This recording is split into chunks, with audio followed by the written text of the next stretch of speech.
की रूट हो और मोनोकॉट की रूट हो, बहुत थोड़ा डिफरेंस होता है रूट में। और रूट में मेनली डिफरेंस होता है नंबर ऑफ वैस्कुलर बंडल का, ठीक है? तो अभी आप एनाटॉमी देखोगे तो आपको समझ में आ जाएगा कि क्या डिफरेंस होता है। यहाँ पर ज़्यादा जो डायग्राम पूछे जाने के चांसेस होते हैं स्कूल में, तो अगर किसी के सिलेबस में है, किसी के स्कूल में है और अगर हटा दिया गया तो कोई बात नहीं, अगर नहीं है नहीं हटाया गया तो मेनली यहाँ पे जो पूछा जाता है, वो डाइकॉट रूट की एनाटॉमी पूछी जाती है और स्टेम में मोनोकॉट की पूछी जाती है। और लीव्स में हालाँकि दोनों पूछ सकते हैं बट नॉर्मली मोनोकॉट पूछा जाता है, जो टीएस है। तो पहले हम लोग डायग्राम देखते हैं, ट्रांसवर्स सेक्शन का, डाइकॉट रूट का।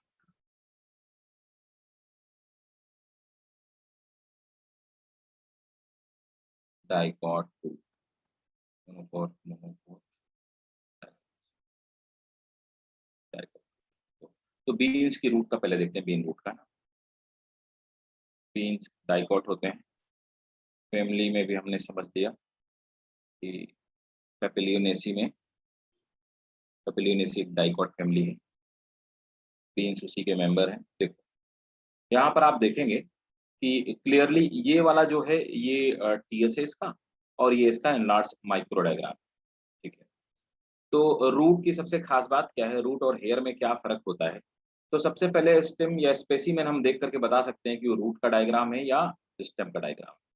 देखिए, सबसे जो इम्पोर्टेंट चीज़ होती है, तो रूट में हमेशा रूट हेयर पाए जाएँगे, लेकिन स्टेम में क्या होता है, ट्राइकोम्स पाए जाते हैं, ठीक है? इसके बाद ऊपर की जिसको पिलीफेरस लेयर कहते हैं, ये एपिडर्मल लेयर होती है ना? लेकिन यहाँ पे क्यूटिकल नहीं पाई जाती रूट, ठीक है? इसलिए इसको हम पिलीफेरस लेयर कहते हैं। अंदर की तरफ पैरेन्काइमा से बना हुआ कॉर्टेक्स होता है। अब यहाँ पर आप रूट की एनाटॉमी में देखेंगे कि यहाँ पर जाइलम और फ्लोएम अलग-अलग रेडियस में मौजूद हैं। यहाँ पर जाइलम फिर फ्लोएम अलग-अलग रेडियस पर यहाँ पर मौजूद है। तो यहाँ पर जाइलम और फ्लोएम अलग-अलग रेडियस पर मौजूद होते हैं। तो ठीक है, अब आगे आते हैं। अच्छा, एक चीज़ और, देखो, यहाँ पर आप देख पा रहे हैं मेटाजाइलम अंदर की तरफ है, सेंटर की तरफ, है ना? और प्रोटोजाइलम किधर है? बाहर की तरफ है। मेटाजाइलम अंदर की तरफ, प्रोटो तो कैसा है? एक्सार्क कंडीशन है ना? हमने पढ़ा हुआ था एक्सार्क और एंडार्क। तो ये आपको यहाँ पे प्रोटोजाइलम और मेटाजाइलम से पता लग जाएगा। आप देखो एनाटॉमी में सबसे ऊपर आते हैं तो आपको ये रूट हेयर दिखाई दे रहे हैं। रूट हेयर के नीचे आते हैं, ये एपिडर्मल लेयर होती है, इसको हम पिलीफेरस लेयर है कहते हैं, है ना? तो यहाँ पर क्यूटिकल नहीं होती, नो क्यूटिकल, नो क्यूटिकल। ठीक है? इसके बाद नीचे आते हैं, अब देखो, अगर ये स्टेम होता, तो रूट हेयर की जगह ट्राइकोम्स होते, ठीक है? पिलीफेरस लेयर की जगह हम कहते हैं एपिडर्मल लेयर और इसके नीचे एक और लेयर होती है, उसको हाइपोडर्मिस कहते हैं। आप अभी हम स्टेम की एनाटॉमी में देखेंगे। लेकिन रूट में ऊपर की तरफ रूट हेयर पाए जाते हैं, फिर पिलीफेरस लेयर, फिर कॉर्टेक्स होता है। कॉर्टेक्स मेनली किसका बना हुआ है? कॉर्टेक्स मेनली बना हुआ है पैरेन्काइमेटस टिश्यूज का मिलके बना हुआ है। It is made up of parenchyma.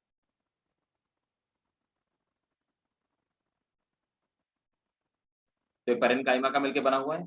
अब देखिए, यहाँ पर इस ये जो मिडल वाला लेयर है, इसकी सबसे जो लास्ट लेयर है दैट इज एंडोडर्मिस। तो ये आप देख पा रहे हैं एंडोडर्मिस। अब एंडोडर्मिस में क्या है कि कुछ पर्टिकुलर सेल्स हैं जिनसे वाटर क्रॉस कर सकता है। तो एंडोडर्मिस में जो पर्टिकुलर सेल्स होती हैं जिनसे वाटर क्रॉस कर सकता है ना? अब आप देख पा रहे होंगे यहाँ पर एक लेयर है जिसको हम बोलते हैं कैस्पेरियन स्ट्रिप, कैस्पेरियन स्ट्रिप, है ना? कैस्पेरियन स्ट्रिप क्या होती है? ये इम्परमेबल होती है वाटर के लिए। तो वाटर इससे पास नहीं कर सकता। तो एंडोडर्मिस से वाटर पास नहीं कर सकता। This is impermeable, impermeable to water. ये वाटर के लिए इम्परमेबल होती है। तो पूरे में आप अब देखेंगे यहाँ पे कैस्पेरियन स्ट्रिप है, तो मतलब यहाँ से वाटर क्रॉस नहीं हो सकता। इनमें कहीं-कहीं पर कुछ-कुछ जगह है जिनसे वाटर क्रॉस हो सकता है। तो जैसे वाटर वैस्कुलर बंडल की तरफ बढ़ता है, कॉर्टेक्स से बढ़ता है, तो ये क्या करता है एंडोडर्मिस में पास नहीं कर सकता। तो एंडोडर्मिस की जो लेयर है ना? एंडोडर्मिस की लेयर किससे बनी हुई है? कैस्पेरियन स्ट्रिप के। इसके बीच-बीच में कुछ सेल्स हैं पैसेज सेल। ये पैसेज सेल वो सेल होती हैं जिनसे वाटर क्रॉस कर सकता है। Water crosses. अच्छा, इसका बेनिफिट क्या होता है? ये माना जाता है कि एक तरह की डिफेंसिव मेजर है। पैसेज सेल से जब वाटर जाता है तो फिल्टर होकर के वाटर जाता है जिससे बैक्टीरिया के और वायरसेस के इंसर्ट होने के या अंदर जाने के चांसेस कम हो जाते हैं। इसके नीचे आप एक और लेयर देखेंगे एंडोडर्मिस के नीचे, तो एंडोडर्मिस के नीचे जो लेयर है उसको हम पेरिसाइकिल लेयर कहते हैं। पेरिसाइकिल है। आप फिर जाइलम और फ्लोएम यहाँ आप देख पा रहे हैं अलग-अलग तरफ हैं है ना, बीच में मेटाजाइलम है और बाहर की तरफ प्रोटोजाइलम है। तो मेटाजाइलम और प्रोटोजाइलम अगर बाहर, प्रोटोजाइलम अगर बाहर की तरफ है तो हम इस कंडीशन को क्या बोलेंगे? We call it what? We call it एक्सार। तो एक्सार कंडीशन। बताइए किसी को कोई डाउट हो एनाटॉमी में, किसी को कोई डाउट हो इस रूट की एनाटॉमी में, आप इसका स्क्रीनशॉट लीजिए और मैं उम्मीद करता हूं कि आप इसको ड्रॉ करेंगे।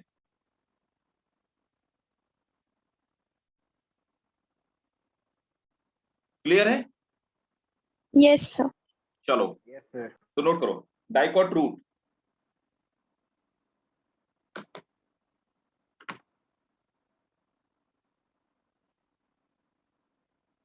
the outermost layer,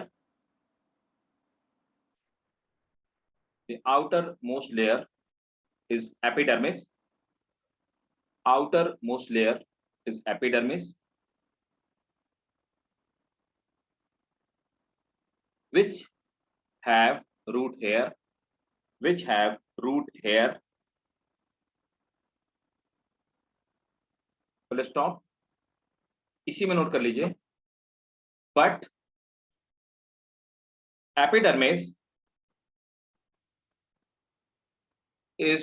epidermis do not have waxy, epidermis do not have waxy cuticle layer.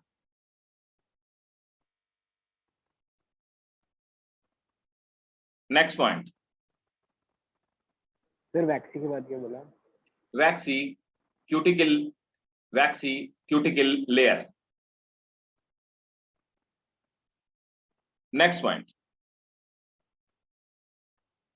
Cortex is made up of parenchyma cells,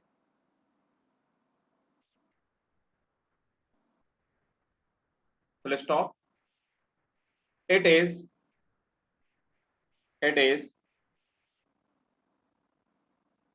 several layer thick. It is several layer thick and innermost layer of cortex, underline करिए, and innermost layer of cortex is called endodermis. Next point.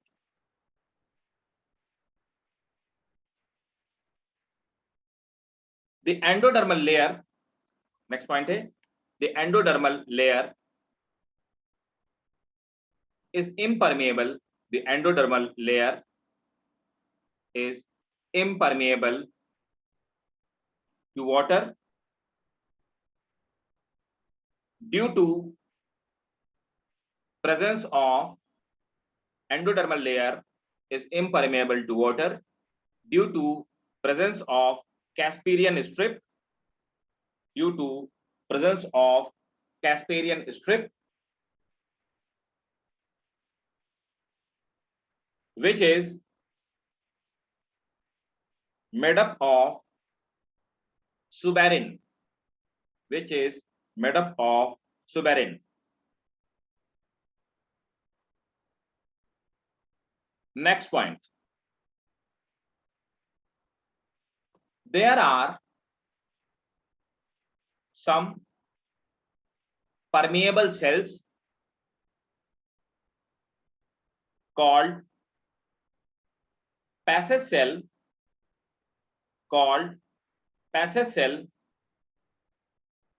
which allow transport of water.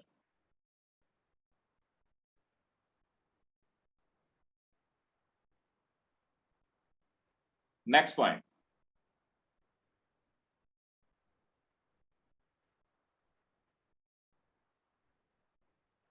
Next to endodermis, there is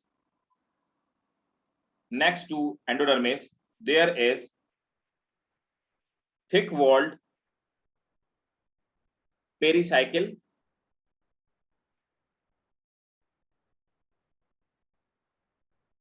full stop. Vascular bundle are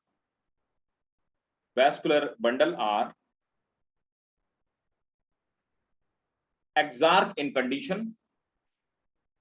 Vascular bundles are exarch in condition. Exarch in condition. Full stop. There is very little or no pith. There is very little or no pith. PITH. There is very little or no pith. PITH. ठीक है, तो ये था हमारा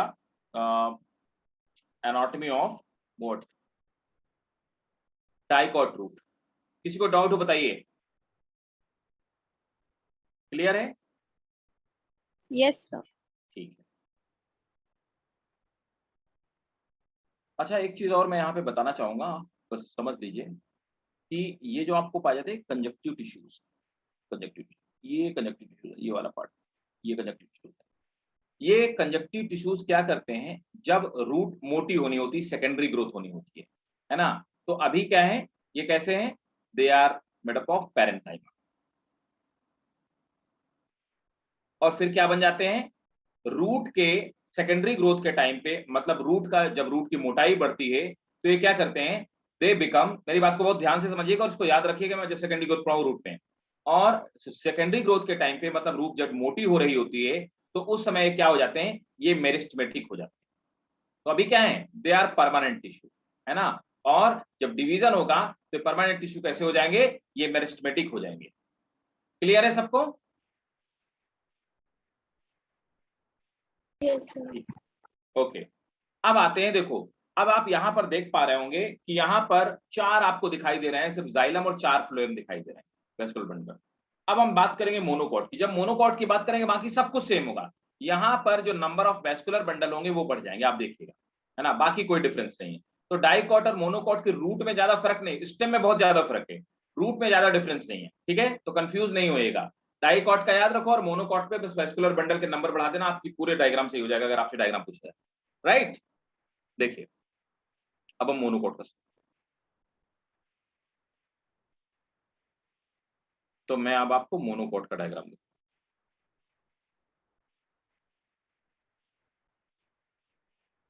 monocot root,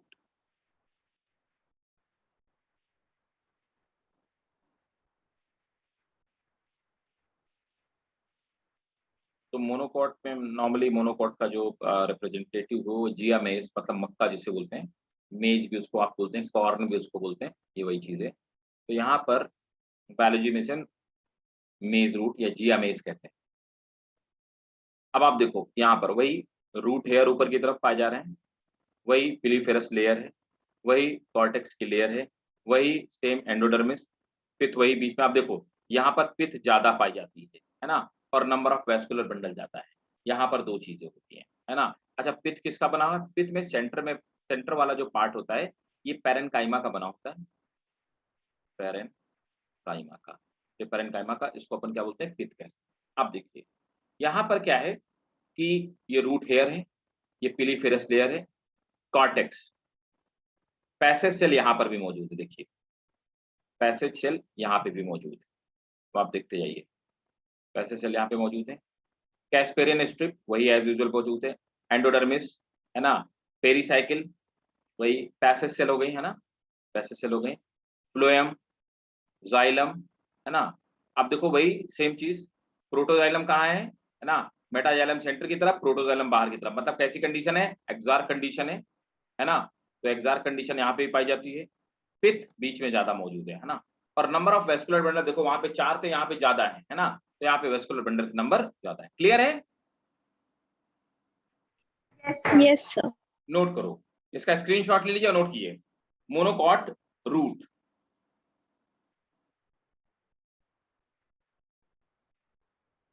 the anatomical structure of dicot and monocot root, the anatomical structure of dicot and monocot root is almost similar. Anatomical structure of dicot and monocot root is almost similar. Full stop. Anatomical structure of dicot and monocot root is almost similar. Full stop. There is the only difference that number of xylem bundles are more than number of xylem bundles are more than dicot root. Full stop. ये question पूछा हुआ question है NEET का. Full stop. there are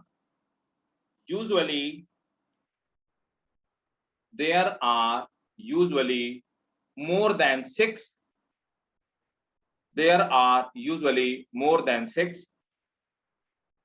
xylem bundle in monocot root.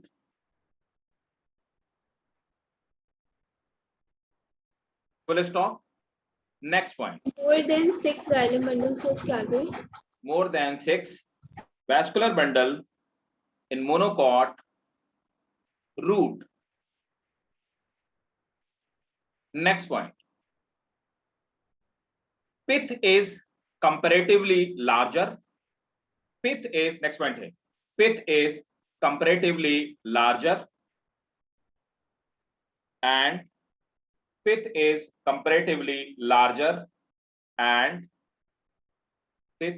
comparatively larger and well developed. तो vascular bundle की अगर बात की जाए तो डाइकॉट ज्यादा एडवांस है कि मोनोकॉट? अरे इतना कैसे? Monocot. Obviously monocots are more advanced. The reason behind it, they can conduct more water and more food. तो इसीलिए अगर हम वेस्कुलर बंडल के एंगल से देखें तो इवोल्यूशन में हमें ज्यादा एडवांस लगेंगे, है ना? ठीक है, तो यही सब कैरेक्टरिस्टिक होते हैं. अब आ जाते हैं एनाटॉमी ऑफ. नेक्स्ट हेडिंग डालेंगे एनाटॉमी ऑफ स्टेम. किसी को कोई कंफ्यूजन इसमें? No sir. ठीक है. अब देखो, अब आ जाते हैं, पहले देखते हैं डाइकॉट स्टेम, है ना? तो हेडिंग डालेंगे एनाटॉमी ऑफ डाइकॉट स्टेम. अब डाइकॉट स्टेम देख लीजिए. अब देखो स्टेम में दोनों में बहुत डिफरेंस है, दोनों के एनाटॉमी बिल्कुल डिफरेंस.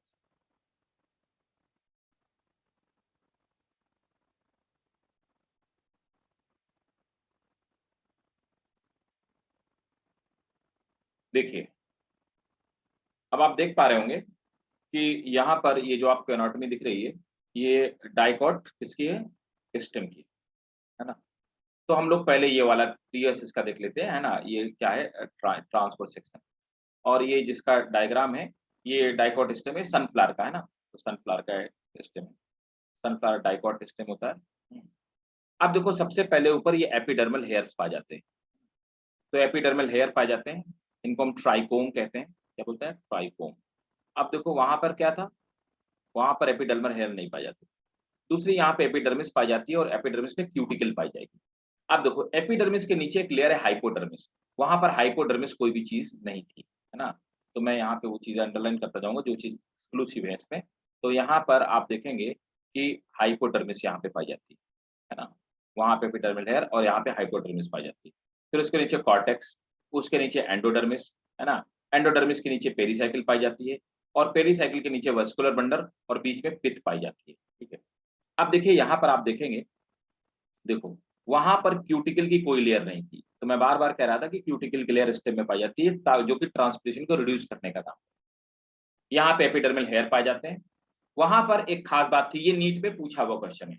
वहां पर जब हमने देखा था तो रूट लेयर, जो रूट हेयर होते हैं वो यूनिसेलुलर होते हैं और एपिडर्मल जो हेयर होते हैं या ट्राइकोम जो होते हैं कैसे हैं? Multi cellular. नोट करो, रूट हेयर आर, ये पूछा हुआ क्वेश्चन है नीट का, इसलिए नोट करके कहीं नोट कर लो अलग से। Root hair are unicellular structure, while epidermal hairs are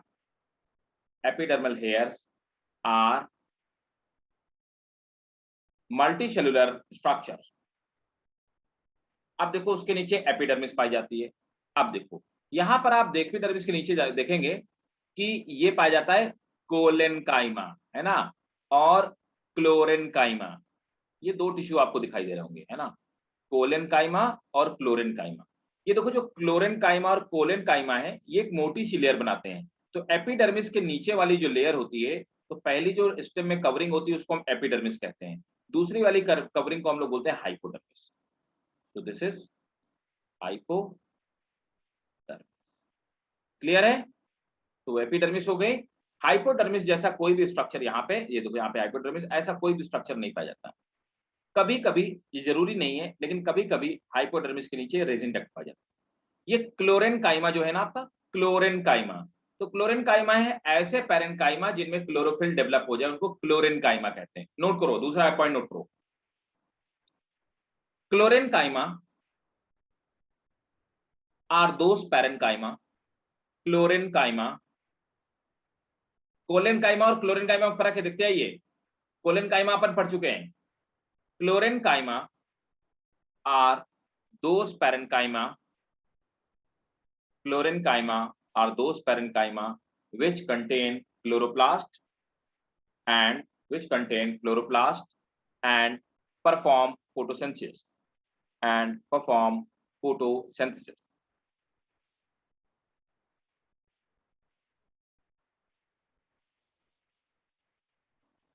next,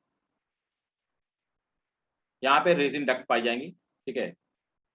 parenchyma, ये जो लेयर है, ये देखिए, इसके नीचे आप पैरेनकाइमा की लेयर पाई जाती है ना, इसको हम कॉर्टेक्स कहेंगे। ये पूरा वाला पार्ट कॉर्टेक्स का है, देखो कॉर्टेक्स के। अब इसके नीचे आप देखेंगे वेस्कुलर बंडल कैसे हैं, कोलेट्रल हैं, है ना। यहाँ पर एक ही रेडियस पे जाइलम और फ्लोएम एक ही रेडियस पे मौजूद हैं। जाइलम और फ्लोएम के बीच में अब आप देखेंगे यहाँ पर कैम्बियम पाई जाती है। कैम्बियम कैसी होती है, जब यहाँ पे सेकेंडरी ग्रोथ होनी होती है तो कैम्बियम मेरिस्टमेटिक हो जाती है और डिवाइड करना शुरू कर देती है, मेरिस्टमेटिक, इस तरह से, ठीक है, कैम्बियम डिवाइड करती है।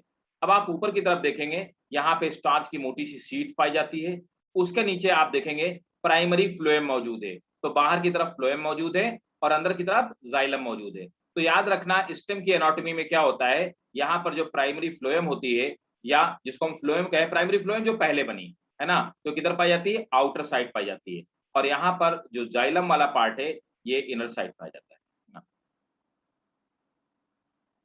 इनर साइड, है ना। तो जाइलम वाला जो पार्ट है ये इनर साइड पाया जाता है, राइट। अब इसमें भी आप देखेंगे मेटाजाइलम और प्रोटोजाइलम, है ना। तो प्रोटोजाइलम अंदर की तरफ और मेटाजाइलम बाहर की तरफ पाए जाते हैं, ठीक है। अब दोनों दोनों ही जो वेस्कुलर बंडल हैं, इन वेस्कुलर बंडल के बीच में, है ना, ये पैरेनकाइमा टिश्यूज पाए जाते हैं। इसको हम लोग क्या बोलते हैं, मेडुलरी रेज कहते हैं। तो मेडुलरी रे किसकी बनी होती है, पैरेनकाइमा, ठीक है। मेडुलरी रेज किसकी बनी होती है, पैरेनकाइमा की। क्लियर है यहां तक? Yes sir. ठीक है। अब देखो यहाँ पर प्रोटोजाइलम अंदर की तरफ है ना। तो वेस्कुलर बंडल कैसे हैं, एक्सार्क के एंडार्क, भूल जाते हो तुम लोग, कुछ नहीं याद रखते, एंडार्क। मैंने कहा था कि देखो अगर प्रोटोजाइलम बाहर की तरफ हो तो कहना एक्सार्क है, और प्रोटोजाइलम अंदर की तरफ हो तो एंडार्क है। और मैंने बताया था प्रोटो मतलब पुराने जो पहले बने थे, और मेटा मतलब नए जो बाद में बने, ठीक है। Yes sir. ठीक, तो इसका स्क्रीनशॉट लीजिए और कुछ पॉइंट नोट करिए।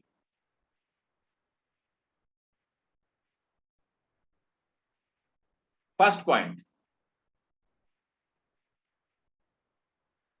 Epidermis is covered by cuticle, To reduce transpiration, epidermis is covered by cuticle. To reduce transpiration,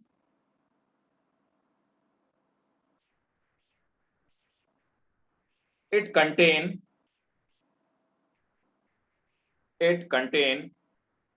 multicellular epidermal hair. It contain multicellular epidermal hair. Full stop. Next, hypodermis is made up of collenchyma and chlorenchyma. Sir, could you please repeat this point? Hypodermis is made up of collenchyma. Hypodermis is made up of collenchyma and chlorenchyma. Hypodermis is made up of collenchyma and chlorenchyma. मैं आपको chlorenchyma भी बता ही चुका हूं कि क्या होते हैं, है ना. ठीक है. अब ये हाइपोडर्मिस जो होती है ये रूट में नहीं पाई जाती, ये आपको बता चुके हैं, ये लिखने की जरूरत नहीं है ना. नेक्स्ट पॉइंट इसी में लिख लो, है ना. इट प्रोवाइड, ये hypodermis contain chlorenchyma and collenchyma. It provide mechanical strength. It provide mechanical strength. It provide mechanical strength to stem, young stem. ठीक है. Next point, the cells of endodermis, the cells of endodermis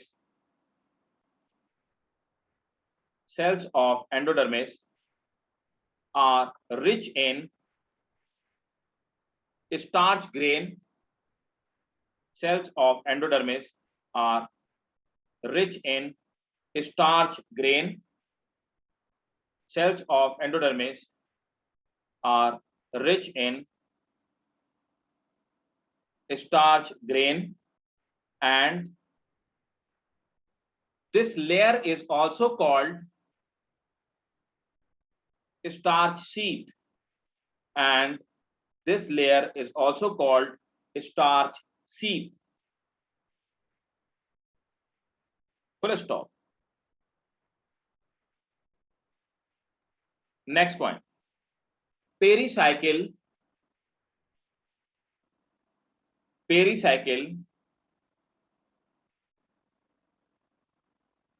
is present inner to endodermis.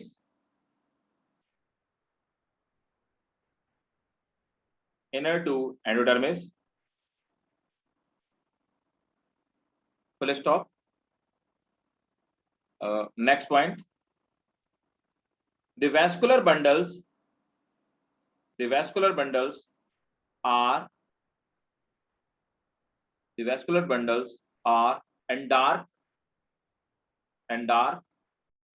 comma, collateral, and they contain cambium. Full stop. इसी में लिखेंगे cambium become meristematic at the time of secondary growth. ठीक है. Next point,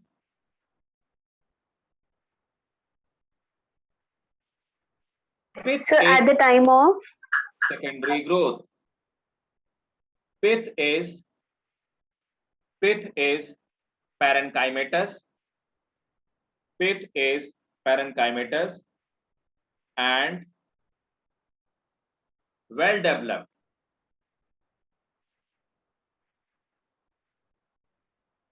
अब यहां तक clear है सबको? अब Yes, देखो, sir. मेरी बात को थोड़ा सा बहुत ज्यादा गौर से समझिएगा, ये सेकेंडरी ग्रोथ में हेल्प करेगी। जो लोग नहीं समझेंगे उनको दोबारा पूछना पड़ेगा जब सेकेंडरी ग्रोथ में पढ़ाऊंगा, ठीक है? इसलिए बहुत ध्यान समझिए। यहां पर आप देखेंगे यहां पे कैम्बियम पाई जाती है, तो जो वेस्कुलर बंडल के बीच में कैम्बियम है, इस कैम्बियम को हम कहते क्या है? इसके लिए एक और नाम है, इसे हम बोलते हैं इंट्रा फैसिकुलर कैम्बियम। तो जो वेस्कुलर बंडल के अंदर कैम्बियम है, इसको हम बोलते हैं इंट्राफेसिकुलर कैम्बियम। जब ये डिवाइड करेगा तो यहां पर ये जो पैरेन्काइमेटस सेल्स हैं, यहां पर, कहां पर? ये मेडुलरी रे में जो पैरेन्काइमेटस सेल हैं, जो परमानेंट सेल्स हैं, ये भी मेरिस्मेटिक हो जाएंगी, है ना? और ये भी कैम्बियम बना लेंगी, है ना, डिवीजन के टाइम पे। इस तरह से होगा क्या कि यहां पर पूरे में एक कैम्बियम रिंग बन जाएगी, है ना? तो इंट्राफेसिकुलर, और ये जो वेस्कुलर बंडल के बाहर की तरफ जो कैम्बियम बनी, है ना, तो बाद में क्या होगा डिवीजन के टाइम पे? अभी तो कैम्बियम रिंग वैसे यहाँ पे इंट्राफेसिकुलर तो पहले से मौजूद है, बाद में जब डिवाइड करना होगा तो दो वेस्कुलर बंडल के बीच में ये पैरेन्काइमेटस सेल होंगी, इनसे ये क्या होगा, एक रिंग बनेगी। इसे हम लोग क्या बोलेंगे? इसे बोलेंगे इंटरफेसिकुलर कैम्बियम। Interfascicular cambium. तो इसकी एनाटॉमी में आप देख पा रहे हैं, इंट्राफेसिकुलर कैम्बियम पहले से मौजूद होता है। जब इसको सेकेंडरी ग्रोथ करनी होती है, इसको मोटा होना होता है ना, डिवाइड करना होता है, तो इंटरफेसिकुलर कैम्बियम बाद में बनता है। क्लियर है सबको? Yes, sir. स्क्रीनशॉट Yes, लीजिए sir. और आप इसको नोट कर लीजिएगा, इंटर और इंट्राफेसिकुलर कैम्बियम दोनों ही जुड़ जाते हैं, जिसकी वजह से कैम्बियम रिंग का फॉर्मेशन होता है। तो जब डिवाइड करना होगा तो इस तरह की इंटरफेसिकुलर और इंट्राफेसिकुलर कैम्बियम के जुड़ने से कैम्बियम रिंग का फॉर्मेशन होता है सेकेंडरी ग्रोथ के टाइम पे। कैम्बियम रिंग लीजिए, इसका स्क्रीनशॉट लीजिए। डाइकॉट स्टेम की anatomy, is it clear to everyone? सबको समझ आ गया? किसी को डाउट हो पूछिए, कहीं पे भी कोई डाउट हो।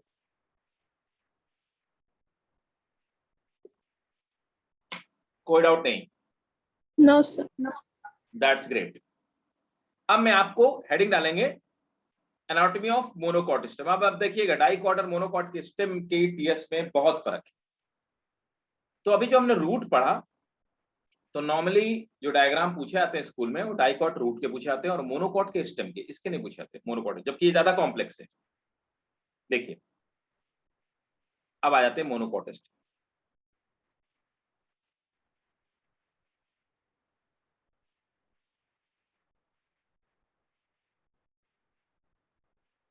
Monocot,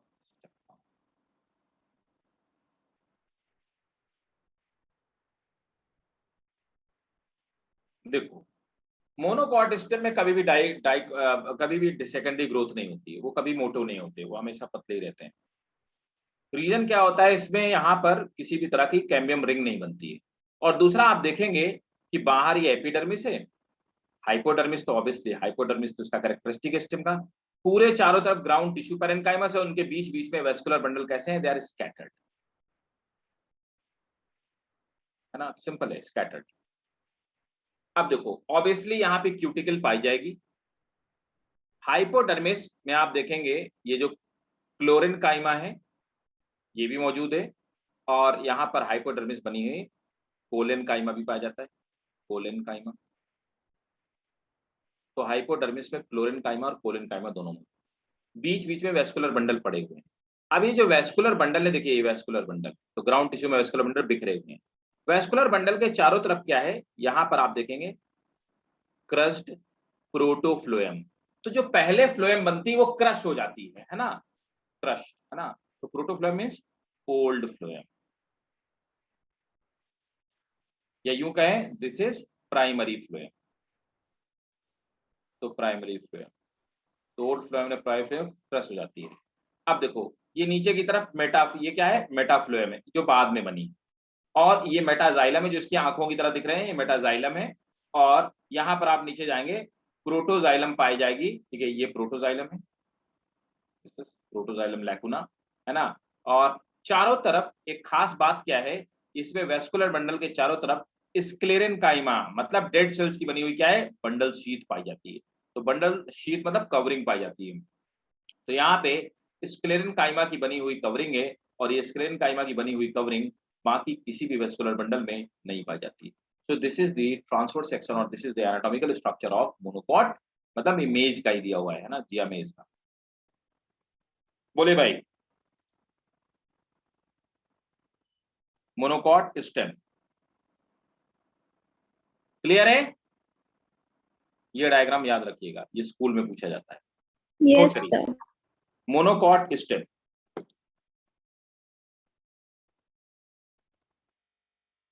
monocot stem have, monocot stem have एक और खास बात, ये जो लेयर बनी हुई ना, this is made up of sclerenchyma.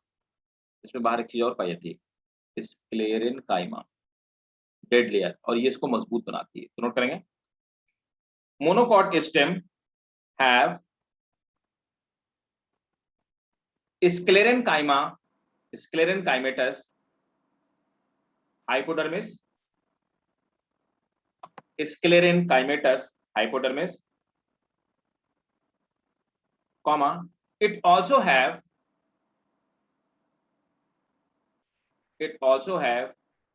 chlorenchyma and collenchyma.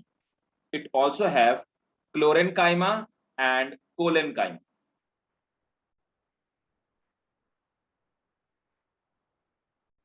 ठीक है, next point, vascular bundle are. अब देखो यहां पर मैंने आपको बताया था कि अगर किसी भी तरह की कैम्बियम नहीं पाई जाती, मतलब सेकेंडरी ग्रोथ नहीं होगी, तो हम उसको क्या बोलेंगे, क्लोज्ड बोलेंगे। तो नोट करेंगे, vascular bundles remains scattered in the ground tissue, full stop. Next point, vascular bundles are conjoined and closed. Vascular bundles are conjoined and closed, full stop. Next point, the vascular bundle are larger at center. Vascular bundles are larger at center and smaller. Vascular bundles are larger at center and smaller at periphery.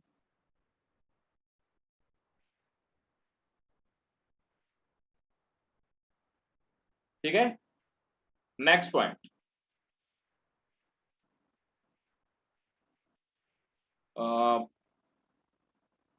Note करेंगे,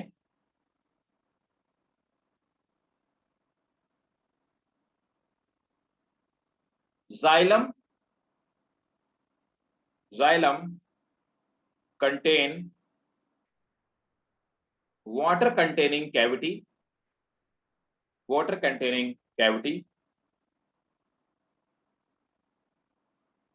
full stop. ठीक है, तो ये था monocot stem की anatomy. Clear भाई, किसी को डाउट? No, sir. ठीक है, अब आ जाते हैं एनाटॉमी ऑफ लीव्स, है ना, एनाटॉमी ऑफ लीव्स। ठीक है, अब देखो लीफ दो तरह की पाई जाती है, एक डॉर्सिवेंट्रल, मतलब जिसमें डॉर्सल और वेंट्रल साइड आप बता सकते, डॉर्सल मीन्स अपर साइड और वेंट्रल मीन्स लोअर साइड, जिसमें आप बता सके कि अपर साइड कौन है और लोअर साइड कौन है ना। जैसे कि मिरर होता है, तो मिरर आप बता सकते हो इसमें डॉर्सल साइड कौन सी, वेंट्रल साइड कौन सी, लेकिन लेंस में आप नहीं बता सकते कि डॉर्सल साइड कौन सी, वेंट्रल साइड कौन सी, दोनों एक ही जैसी होती है। इसी तरह से ऐसी लीव्स जिनमें डॉर्सल और वेंट्रल साइड अलग अलग हो उन्हें डॉर्सी वेंट्रल लीव्स बोलते हैं, और जिनमें दोनों तरफ से आप बताना चाहोगे कि इसका लोअर पार्ट कौन सा अपर पार्ट कौन, दोनों तरफ से एक ही जैसी दिखाई दे, ऐसी लीव्स को हम लोग क्या कहते हैं, ऐसी लीव्स को हम लोग बोलते हैं आइसोबाइलेटरल, जिसमें दोनों तरफ से जो सिमिलर दिखाई दे, आइसोबाइलेटरल। तो लीव्स दो तरह की होती हैं।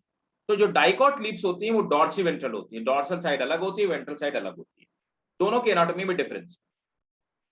मोनोकॉट की जो लीव्स होती हैं वो दोनों तरफ से एक ही जैसी होती हैं एनाटॉमिकल, इसलिए उनको आइसोबाइलेटरल बोलते हैं। क्लियर है? डॉर्सी वेंट्रल और आइसोबाइलेटरल। Yes, sir. तो पहले मैं डाइकॉट की लीव्स की आपको टीएस दिखाता हूँ, है ना, transfer section of dicot leaves. तो हेडिंग डालेंगे डाइकॉट लीव्स। ये देखो ये डाइकॉट की लीव,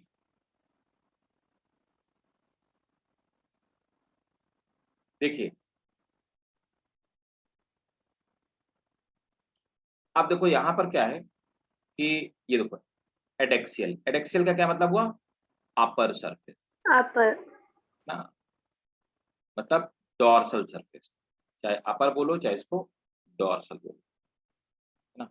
ये एपिडर्मिस हो गई, और एपिडर्मिस के ऊपर एक और लेयर आपको दिखाई दे रही है, this layer is made up of cuticle. ये क्या करती है, इट रिड्यूस ट्रांसपिरेशन, है ना। इसके नीचे आप देखेंगे कि ये मीजोफिल सेल्स हैं ना, तो मीजोफिल सेल जो होती है इनको पैलिसेड म्यूजोफिल बोलते हैं।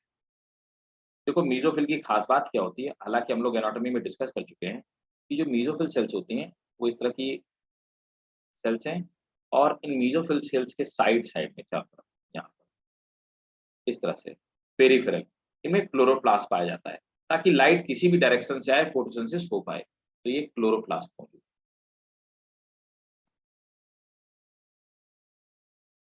तो है क्या चीज, मीजोफिल सेल क्या है, they are mainly chlorenchymatous. Clear है? They are Yes, sir. Chlorenchyma, है ना, ये क्लोरेनकाइमा है, पैरेनकाइमा ही, इसमें क्लोरोप्लास्ट डेवलप हो गया, क्लोरेन, ठीक है, तो क्लोरेनकाइमा हो गया ना। आप मीजोफिल सेल के ये देखो यहाँ पर एक है स्पॉन्जी मीजोफिल सेल, इनमें बीच बीच में एयर कैविटीज पाई जाती हैं, है ना, स्पॉन्जी मीजोफिल सेल। तो नीचे की तरफ स्पॉन्जी, अब देखो ऊपर की तरफ क्या है, पैलिसेड है, नीचे की तरफ ये पैलिसेड लेयर नहीं पाई जाती, स्पॉन्जी पैरेनकाइमा पाया जाता है। इन स्पॉन्जी अब देखो ऊपर की तरफ क्या होता है, ऊपर वाली सरफेस में डाइकॉट में कोई भी आपको देखो स्टोमेटा नहीं दिखाई दे रहा, होंगे लेकिन रेयर होते हैं, है ना। नीचे फ्रीक्वेंटली स्टोमा पाए जाते हैं, स्टोमा मतलब ये होल जो है ना, और इस स्ट्रक्चर को स्टोमेटा कहते हैं। ये है एबैक्सियल सरफेस, एबैक्सियल बोले तो लोअर सरफेस, मतलब वेंट्रल सरफेस, लोअर बोले तो वेंट्रल ना, लोअर सरफेस या वेंट्रल सरफेस, ये लोअर एपिडर्मिस है, ये सब स्टोमेटल कैविटीज है, यहाँ पर स्टोमा पाए जाते हैं। अब देखो आ जाते हैं वेस्कुलर बंडल वाले पार्ट में। वेस्कुलर बंडल चारों तरफ एक लेयर से सराउंडेड होता है, जिसको कि हम बंडल शीथ कहते हैं।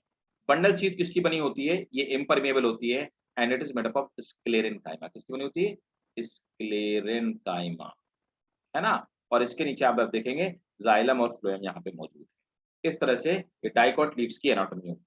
बताओ किसी को कोई डाउट हो, बोलो भाई। No, sir. स्क्रीनशॉट ले लीजिए, No, sir. ठीक है, स्क्रीनशॉट ले लीजिए, और इसको मैं लिखवा देता हूँ, इसके पॉइंट्स लिखवा देता हूँ, है ना। चलो भाई लिखो, डाइकॉट लीफ एनाटॉमी, ठीक है, ठीक, नोट करिए। Epidermis is covered by cuticle, epidermis is covered by cuticle to reduce transpiration, and to reduce transpiration, and it also protect leaf from bacteria, it also protect leaf from bacteria and virus.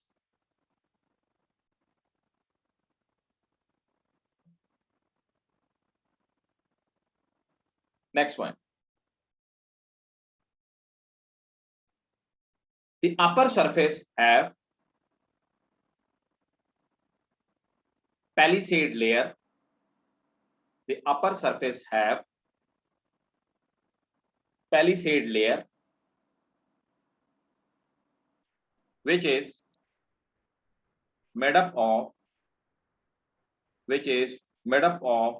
chlorenchyma, which is made up of chlorenchyma.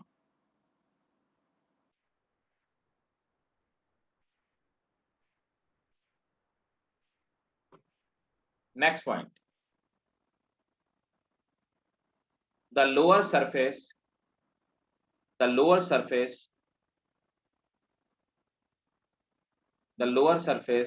have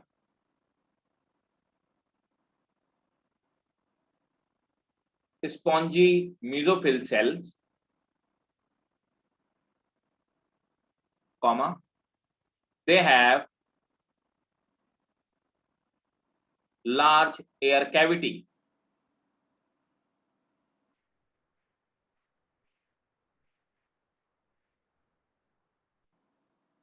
full stop. Next point. The vascular bundle are surrounded by a layer of bundle sheath, a layer of bundle sheath. ठीक है? Next point. The lower surface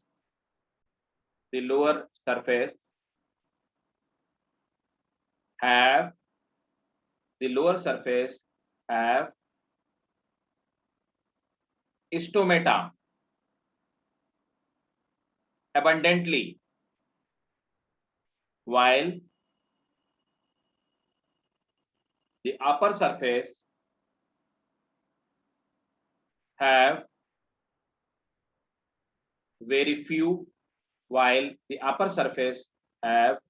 very few stomata.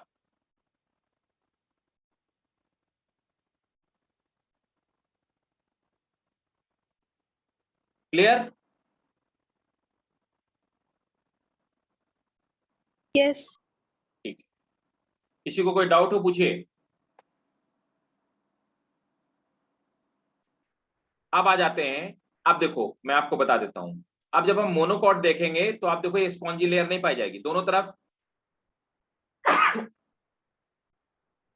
Sorry, दोनों तरफ mesophyll cells पाई जाएंगी, मतलब वो दोनों तरफ से फोटोसिंथेसिस कर सकते हैं, दे आर मोर एडवांस, और उनमें दोनों तरफ क्या है, स्टोमेटा पाए जाएंगे। ये डिमेरिट है,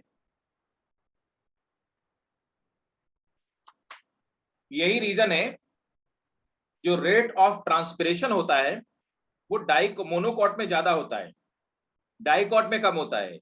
यही कारण है कि जो क्रॉप्स होती है ना उनको ज्यादा पानी देने की जरूरत पड़ती है, ज्यादा वाटर की जरूरत पड़ती है, चाहे वो व्हीट की क्रॉप हो चाहे वो राइस की क्रॉप हो, क्योंकि सब मोनोकॉट है, उनमें दोनों ही तरफ स्टोमेटा पाए जाते हैं, लीव्स आइसोबाइलेटरल होती हैं, तो जिसकी वजह से रेट ऑफ ट्रांसपिरेशन वहां पे हाई रहता है।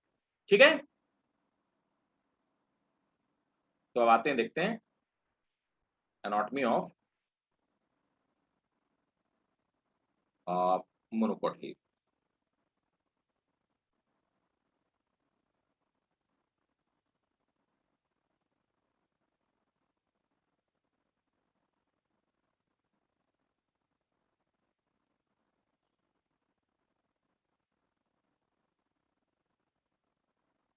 देखिए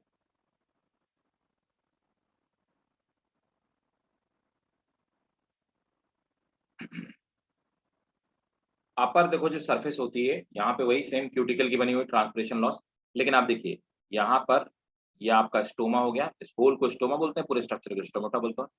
स्टोमा देखो यहाँ पे भी स्टोमा मौजूद है और देखो यहाँ पे भी स्टोमा मौजूद है, दोनों सरफेस पे स्टोमा मौजूद है। अब देखो यहाँ पे स्पॉन्जी पैरेंकाइमा नहीं है, यहाँ पर आप देखेंगे लोअर जो एपिडर्मिस है ये भी क्यूटिकल से सराउंडेड है, अपर एपिडर्मिस भी। आप देखो सबस्टोमेटल कैविटी, ये मीजोफिल सेल आप देखेंगे ऊपर नीचे दोनों तरफ मौजूद है ना। बंडल शीथ यहाँ पर भी मौजूद है और जाइलम और फ्लोएम ऑब्वियसली तो पाई ही जाती हैं। और एक चीज और, यहाँ पे जो बीच वाला वेस्कुलर बंडल होगा ऑब्वियसली वो तो सभी में होगा, डाइकॉट में हो चाहे मोनोकॉट में। जब टीएस काटी जाएगी तो आपको पता है बीच वाला ज्यादा बड़ा होगा। लेकिन एक चीज यहाँ पे डिफरेंट है, यहाँ पर जो ये वाला एरिया यहाँ पे क्या होगा, ठीक है, ये मिडरिब है कि नहीं, बीच वाली वेन मिडरिब, तो ये मिडरिब है, तो मिडरिब तो ऑब्वियसली मोटी होती है।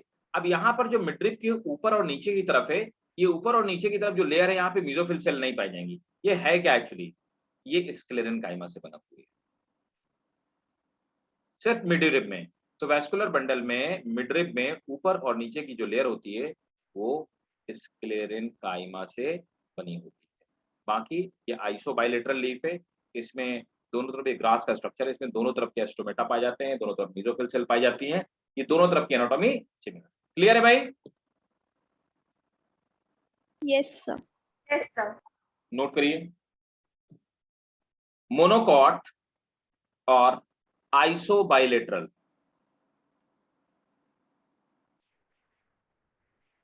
मोनोकॉट और आइसोबाइलेटरल लीफ, ठीक है, नोट करेंगे।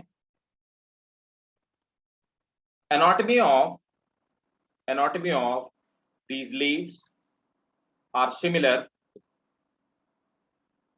Anatomy of Sir, could you please repeat the point हाँ जी, again? anatomy of these leaves are similar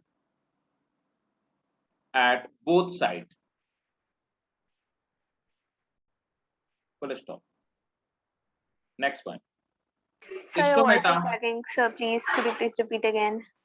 Anatomy of isobilateral leaf is similar.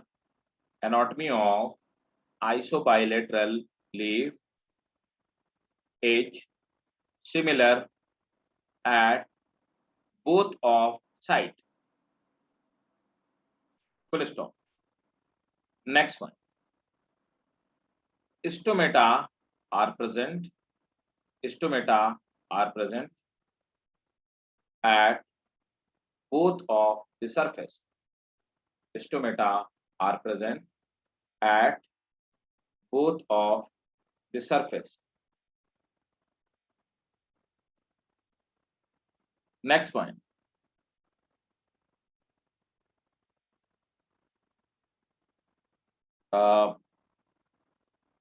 Mesophyll cells are also present at both of the surface. अच्छा, एक और चीज मैं आपको यहाँ पे बताना चाहूंगा कि bulliform Sir, cells mesophyll cells are also present. at both of the surface. देखो, कुछ सेल्स होते हैं इनको हम लोग बोलते हैं बुलीफॉर्म सेल्स। क्या होता है, मैं आपको लीफ दिखाता हूँ, जैसे सपोज दैट एग्जांपल के तौर पे ये इस तरह की कोई लीफ है। लीफ की जो अपर सरफेस होती है उस अपर सरफेस में है ना, ये बुलीफॉर्म सेल्स पाई जाती है। ये बुलीफॉर्म इस तरह से अपर, ये वाटर को स्टोर करने का काम करता है। जब यहाँ पे क्या होता है बुलीफॉर्म सेल पे, जब पानी की कमी होती है वाटर लॉस के टाइम, तो वाटर लॉस के टाइम पे क्या होता है, बुलीफॉर्म सेल ये वाटर लॉस कर देती हैं, जिसकी वजह से क्या होता है, ये जो सेल होती हैं श्रिंक कर जाती है। सेल के श्रिंक करने की वजह से ये जो लीफ होती है ये लीफ रोल कर जाती है। रोल करने की वजह से क्या होता है कि सरफेस एरिया कम हो जाता है और ट्रांसपिरेशन कम होता है। तो that is the function of bulliform cell. जब बुलीफॉर्म सेल टर्जिड होती हैं तो लीफ ओपन होती है, जब बुलीफॉर्म सेल वाटर लूज कर देती हैं, श्रिंक कर जाती हैं, तो ये क्या होता है, रोल डाउन हो जाता है। नोट करेंगे,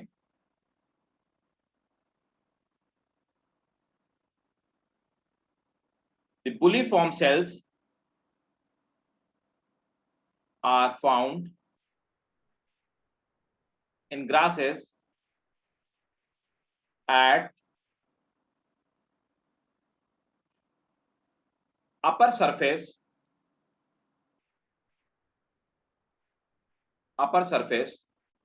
full stop.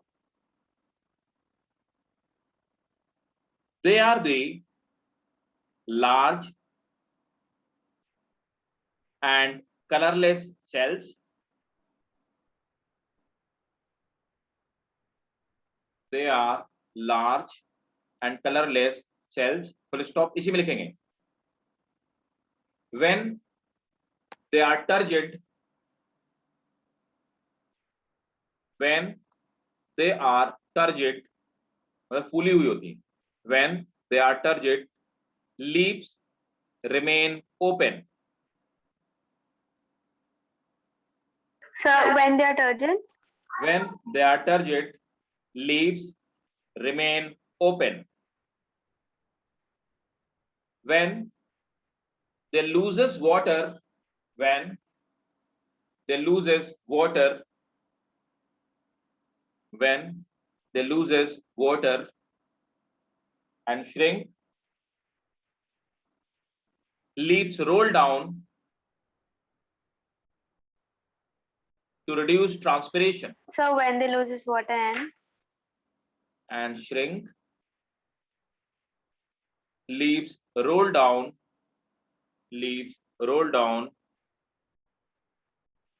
to reduce transpiration.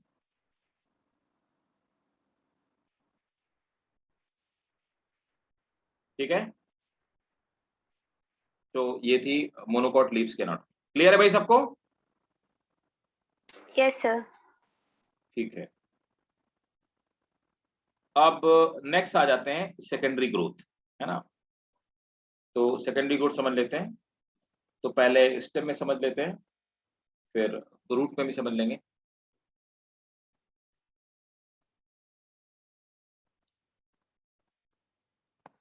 अब देखो होता क्या है कि तो पहले तो सेकेंडरी ग्रोथ पढ़ा देता हूं मैं.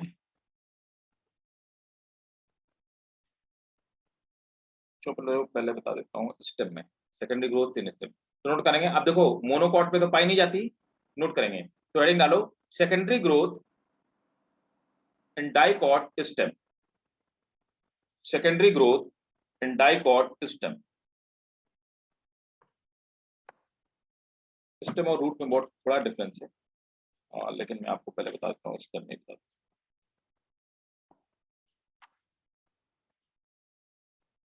तो नोट करिए dicot stem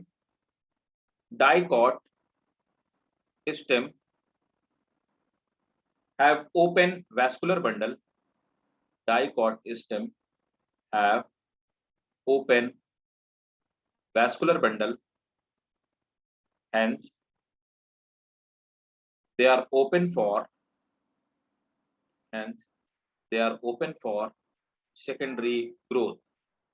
Hence, they are open for secondary growth. Full stop.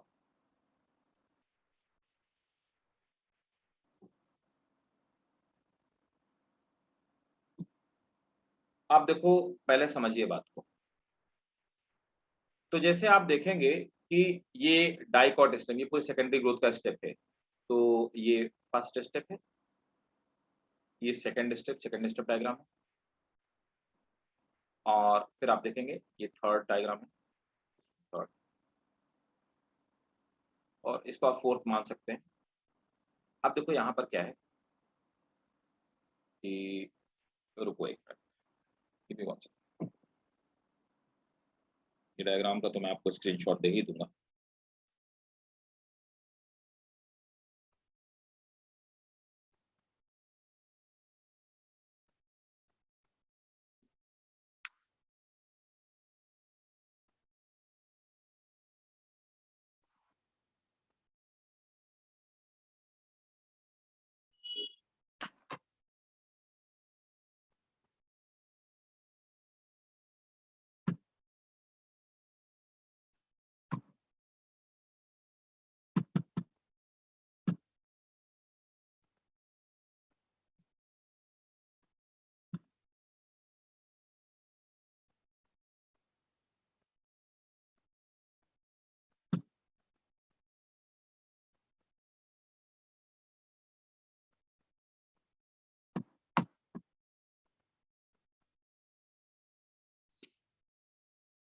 तो मोनोकॉट स्टेम में सेकेंडरी ग्रोथ कभी नहीं हो सकती, डाइकॉट स्टेम में ही सेकेंडरी ग्रोथ पॉसिबल हो सकती है।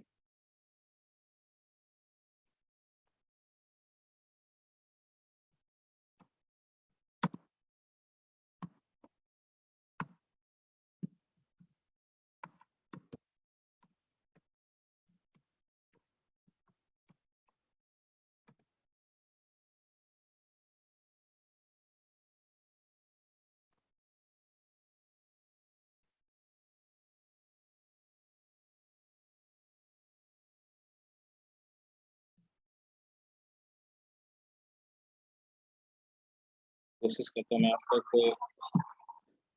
कोई मैं आपको एनिमेशन दिखा दूँ।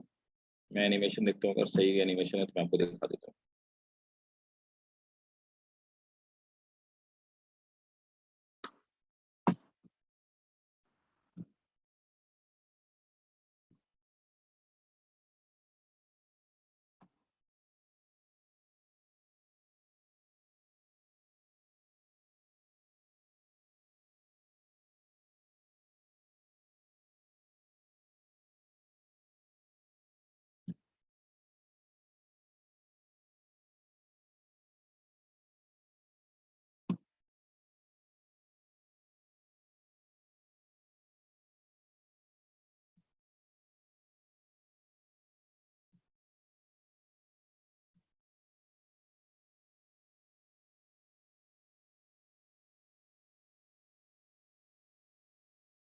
देखिए, मैं आपको एक एनिमेशन दिखाता हूँ।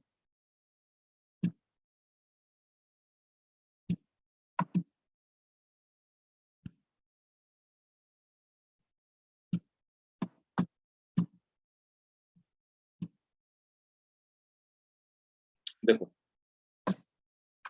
अभी ये स्टेम है, अब स्टेम में सेकेंडरी ग्रोथ कैसे होती है समझने की कोशिश कीजिए। देखो, ये स्टेम को टीएस है, टीएस में अब देखो एपिडर्मिस, कॉर्टेक्स, है ना, पिथ हो गई, जाइलम बाहर की तरफ, जाइलम अंदर की तरफ, बाहर की तरफ फ्लोएम। अब देखिए, एक मिनट, अब देखो यहाँ पर क्या है कि इन दोनों के वेस्कुलर बंडल के बीच में जो कैम्बियम था उसको हमने कहा क्या, इंटरफेसिकुलर कैम्बियम। समझिए, इसको हमने क्या बोला, इंटरफेसिकुलर कैम्बियम। और इसके जो बीच में, आप समझिए, ये देखिए, ये क्या था, इंट्राफेसिकुलर कैम्बियम, और वेस्कुलर बंडल के जो बीच में था इंटरफेसिकुलर कैम्बियम। तो इंट्राफेसिकुलर कैम्बियम और इंटरफेसिकुलर कैम्बियम दोनों मिल जाते हैं और मिल करके क्या करते हैं, कैम्बियम रिंग का फॉर्मेशन करते हैं। देखिए, कैम्बियम रिंग बन गई।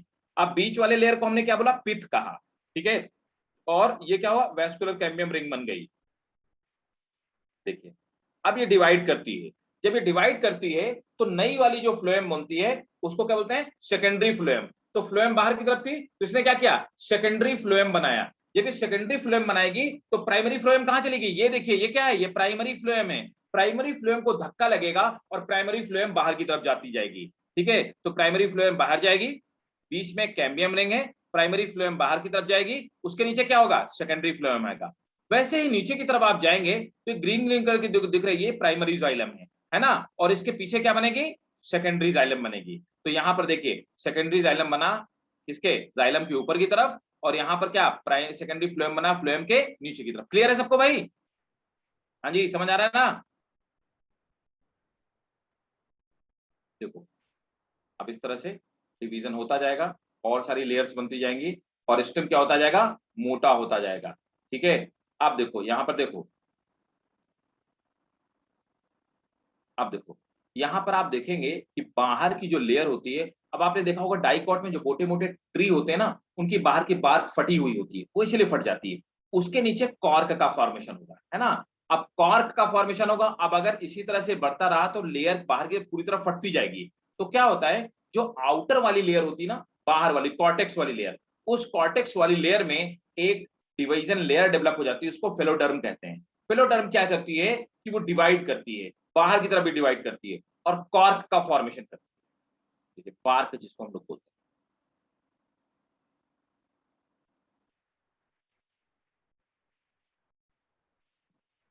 That's how division takes place. समझ आया क्या? हाँ जी, क्लियर Yes, है? sir. ठीक, तो देखिए,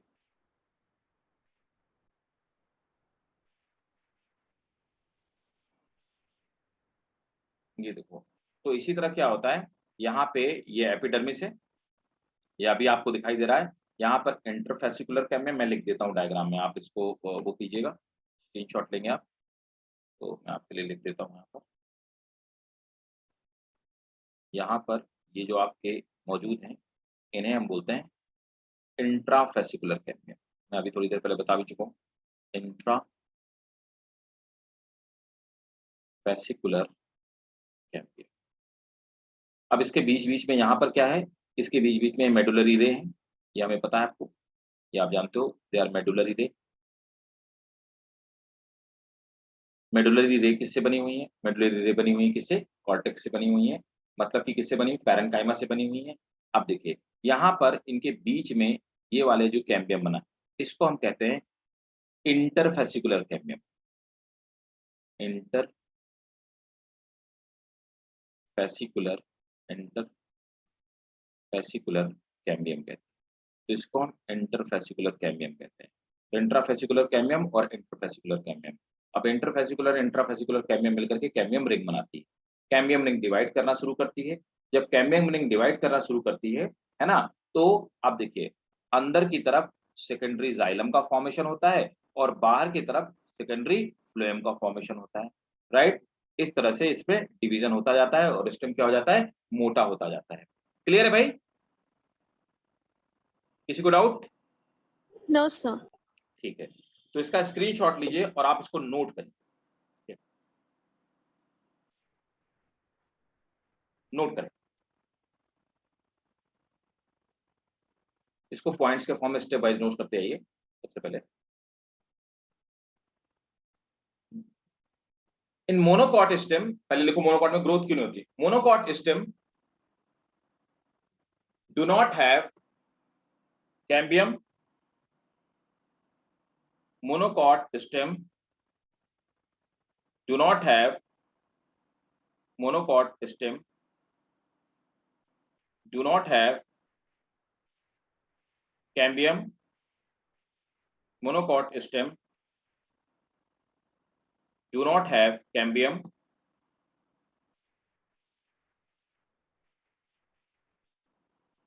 monocot stem do not have cambium, hence they do not undergo, hence they do not undergo for secondary growth, they do not undergo for secondary growth, full stop. Next point, dicot stem, dicot stem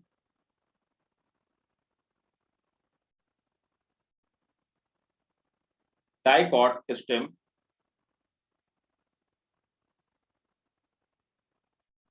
dicot stem have, dicot stem have, Sir, dicot, could you please repeat?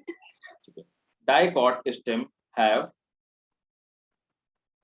dicot stem have cambium ring and they are open. Dicot stem have cambium ring and they are open. Hence, they are open. Hence, they undergo. Hence, they undergo for secondary growth. Then they undergo for secondary growth.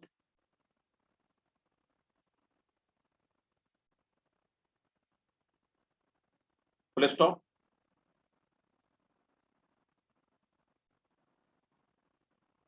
The vascular bundle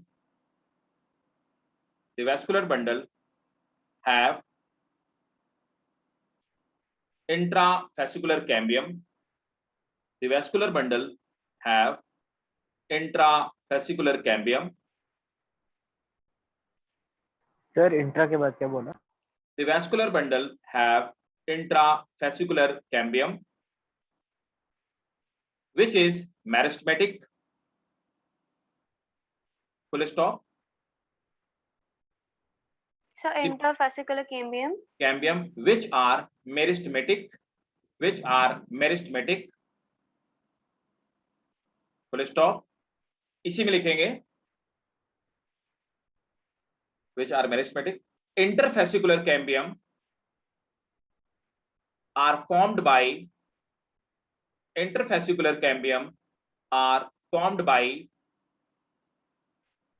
the cells of medullary rays, full stop. Sir, formed by cells of medullary rays, ये लिखा हुआ है, forms by cells of medullary rays, full stop. इसी में लिखेंगे parenchymatous cells of medullary ray, parenchymatous cells of medullary ray becomes meristematic. By this way, they form The medullary rays becomes parenchymatous cells of medullary rays, parenchymatous cells of medullary rays becomes meristematic, and by this way they form interfascicular cambium. Next point, intra and inter fascicular cambium, intra and inter fascicular cambium divide, intra and inter fascicular cambium divide to form intra and interfascicular cambium divide to form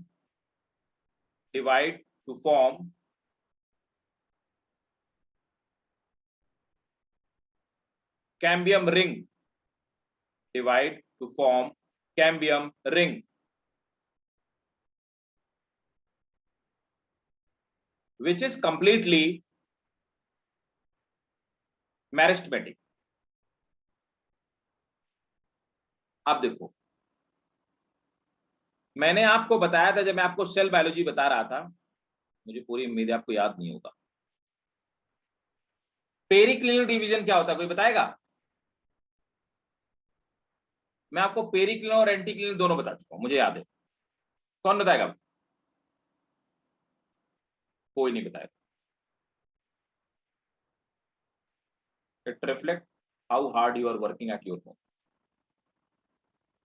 चलो कोई बात नहीं, इससे आपका नुकसान है, मेरा कोई नुकसान नहीं, ठीक है। मैं आपको पहले बता चुका हूं एंटीक्लिनल पेरिक्लिनल। आप देखिएगा, मैंने आपको बताया था कि अगर सेल्स पेरीफेरी की तरफ डिवाइड करती हैं, अगर कोई सेल ऐसे डिवाइड करती है पेरीफेरी की तरफ, ऐसे और ऐसे, तो सेल डिवाइड करेगी तो एक सेल ऊपर नई सेल बनेगी, एक सेल नीचे बनेगी। इस तरह के डिवीजन को हम क्या बोलते हैं? पेरिक्लिनल डिवीजन बोलते हैं, पेरिक्लिनल डिवीजन। सेल बायोलॉजी जब मैं आप लोगों को पढ़ा रहा था तो मैंने आपको बताया, ऐसा कोई भी नहीं जो नहीं था सेल बायोलॉजी में। अगर कोई कहता सर मैं नहीं था, तो I am not agree with that. Periclinal division, जब कोई भी सेल डिवाइड करती है पेरीफेरी की तरफ, बाहर की तरफ और नीचे की तरफ, उसको हम पेरिक्लिनल डिवीजन बोलते हैं। तो यहां पर पेरिक्लिनल डिवीजन होता है। कैम्बियम की सेल डिवाइड करती है, एक लेयर बाहर बनाती है और एक लेयर अंदर बनाती है। जो बाहर की तरफ लेयर बनाती है, वो बाहर की तरफ लेयर क्या बनती है? सेकेंडरी फ्लोएम बनती है, और जो अंदर की तरफ बनाती है वो सेकेंडरी जाइलम बनती है। नोट करिए, cambium ring divide and gives rise, cambium ring divide and gives rise secondary phloem outer side, cambium ring divide and gives rise secondary phloem outer side and secondary xylem inner side, full stop. This kind of division is called periclinal division. This kind of division is called periclinal division.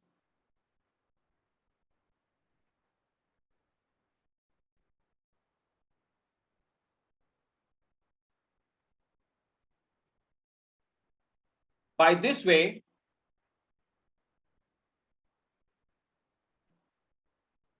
the thickness of vascular bundle increases. By this way, thickness of vascular bundle increases, and it is called secondary growth.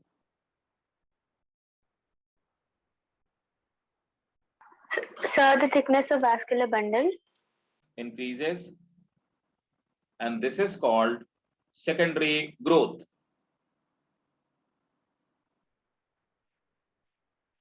ठीक है, तो यह था हमारा secondary growth किसका, stem का.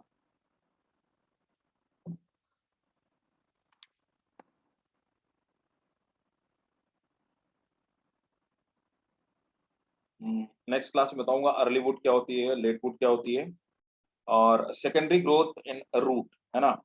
तो secondary growth root में भी मैं आपको बता देता हूँ. टाइम तो नहीं, फिर भी देखिए, रूट में और स्टेम में सिर्फ इतना ही डिफरेंस होता है कि रूट में जो रिंग बनती है वो सर्कुलर रिंग नहीं बनती, वेवी रिंग बनती है.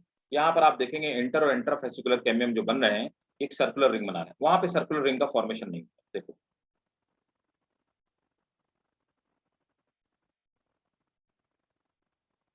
Secondary growth in dicot root. देखो अब यहाँ पर सेकेंडरी ग्रोथ जब होगी तो आप देखिए कि ये देखो यहाँ पर क्या होता है कि ये कैम्बियम रिंग पाई जाती है. अब यहाँ की जो सेल्स है कहाँ की, यहाँ है ना. तो मैंने बताया था इनको कंजक्टिव टिश्यूज कहा जाता है. अभी जब एनाटॉमी में आपको पढ़ा रहा था तो मैंने आपको बताया था इनको हम क्या बोलते हैं, इनके लिए टर्म यूज किया गया था कंजक्टिव टिश्यू. और मैं आपको बताया था मैंने कि ये जो कंजक्टिव टिश्यू होते हैं, कंजक्टिव टिश्यू, ये टिश्यू मेरिस्टेमेटिक हो जाते हैं. ठीक है, तो यहाँ पर देखिए, तो अभी क्या है कि यहाँ पर ऑलरेडी कैम्बियम मौजूद है. कहाँ पर, प्राइमरी फ्लोएम के बाहर की तरफ, है ना. और कंजक्टिव टिश्यूज जो होते हैं दे बिकम्स मेरिस्टेमेटिक. कैसे बन जाते हैं, ये परमानेंट सेल से मेरिस्टेमेटिक सेल बन जाती है, दे बिकम मेरिस्टेमेटिक. अब देखो, तो यहाँ पर ये वाली लेयर और ये वाली लेयर ये दोनों मिल जाते हैं. इस तरह से यहाँ पर ये जो ग्रोथ रिंग बनती है, ये कैम्बियम रिंग बनती है. तो प्लांट मैंने बताया था सिस्टम में सर्कुलर थी, तो कैसी बनती है, वेवी कैम्बियम रिंग का फॉर्मेशन होता है. तो यहाँ पर वेवी कैम्बियम रिंग होती है. बाकी पूरी प्रोसेस सेम होती है. और इसके बाद ये वेवी कैम्बियम रिंग बन गई. अब ये वेवी कैम्बियम रिंग क्या करेगी कि अंदर की तरफ क्या बनाएगी. अब आप देखो यहाँ पर जो वेवी कैम्बियम रिंग है, ये देखो यहाँ पर सेकेंडरी फ्लोएम बाहर की तरफ बन रही है और सेकेंडरी जाइलम अंदर की तरफ बन रही है. सेम फॉर्मेशन होगा. तो सेम फॉर्मेशन होगा यहाँ पे. कैसे होगा, ये वेवी कैम्बियम रिंग हो गई, ये कैम्बियम रिंग हो गई, और कैम्बियम रिंग क्या करेगी, एड ऑन करेगी बाहर की तरफ क्या, सेकेंडरी फ्लोएम बनाएगी, और अंदर की तरफ क्या बनाएगी, सेकेंडरी जाइलम बनाएगी. ठीक है, बाकी दोनों की प्रोसेस बिल्कुल सेम होती है. जिस सिस्टम में होता है वैसे सेकेंडरी ग्रोथ यहाँ पे होती है. स्क्रीनशॉट लीजिए इसका.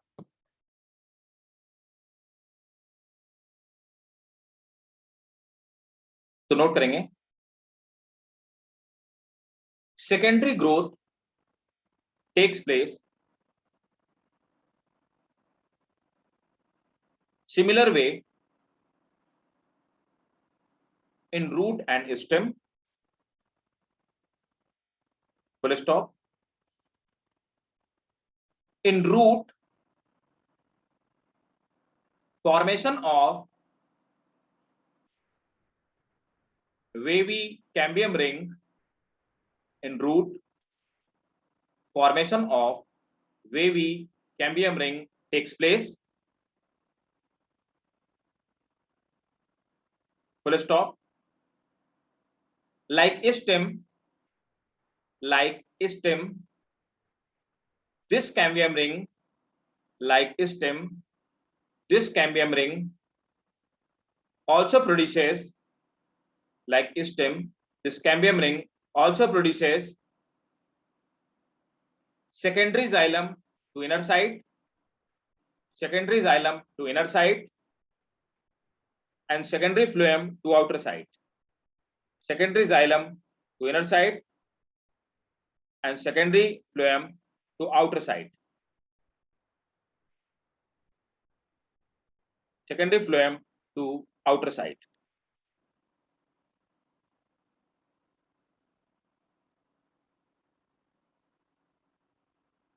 Right? Secondary phloem to outer side. Full stop. Rest of the process of secondary growth is similar. The rest of the process of secondary growth is similar in both root and stem. ठीक है, तो root में भी secondary growth ऐसे होती है, stem में भी सिमिलर होती है ना। और बाकी नेक्स्ट क्लास में मैं आपको पढ़ाऊंगा कि कैसे कैसे होती है दोनों में। ठीक भाई? Yes, sir. ओके, तो नेक्स्ट क्लास में हम लोग इसको कंप्लीट कर देंगे और उसके बाद एनिमल टिश्यू तो पढ़ चुके हैं ना? एनिमल टिश्यूज पढ़ा नहीं पढ़ा? No, sir. No, sir. ठीक है, तो नेक्स्ट क्लास में फिर एनिमल टिश्यू स्टार्ट कर देंगे। राइट, ठीक है, चलिए।